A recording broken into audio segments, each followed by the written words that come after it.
ওসমান হাদি নামের বন্ধুটার সাথে কোনোদিন মোলাকাত হয় নাই। ও আল্লাহ, কিন্তু একটা পশু কেউ যদি আক্রমণ করে পশুর উপরে সহ্য করা যায় না, আর সেখানে একটা তাজা প্রাণ চলে যাবে। আয় আল্লাহ, এটা অন্তরকে মানানো যায় না। আয় আল্লাহ তাআলা, আপনার কুদরতের ফয়সালা। আয় আল্লাহ, আজকে শুনলাম তিনি দুনিয়াতে জিন্দা নাই। আয় আল্লাহ, তাকে শাহাদাতের মর্যাদা দান করেন। এরকম আমার কলিজার যত যুবক,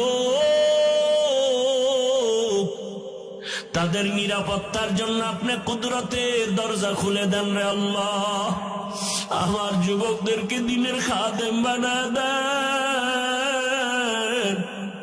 আয় আল্লাহ, প্রত্যেকটা যুবকের দেশের জন্য আপনি ঢাল বানায় দেন। আয় আল্লাহ, কত যুবকের কথা শুনলে কলিজাটা ঠান্ডা হয়ে যায়। আমরা দিনের কাজ করি, দেশের কাজ করি, জনগণের পেছনে খেদমত করি এক লাইনে, আর আমার যুবক বাবারা কিছু আছে তারা ভিন্ন লাইনেই দেশের জন্য কাজ করেন, জনগণের জন্য কাজ করেন। আয় আল্লাহ, দেশের দরদি, জনগণের দরদি, দ্বীনের দরদি যারা, কুদরতে তারা তাদের হেফাজত করেন। আল্লাহ, আপনি ছাড়া আমাদের আপন কেউ নাই, আপনি ছাড়া আমাদের নিরাপত্তা দেওয়ার কেউ নাই।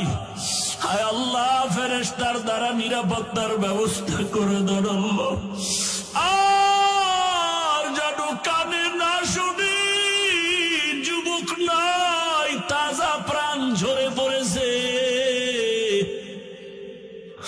আমার এই পবিত্র বাংলাদেশ, এত মসজিদ, মাদ্রাসা, আলেম ওলামা, এত জিকিরের আওয়াজ, আজানের আওয়াজ, এরপরও কেন এত বড় বড় জুলুম হবে বুঝতে পারি না রে মালিক।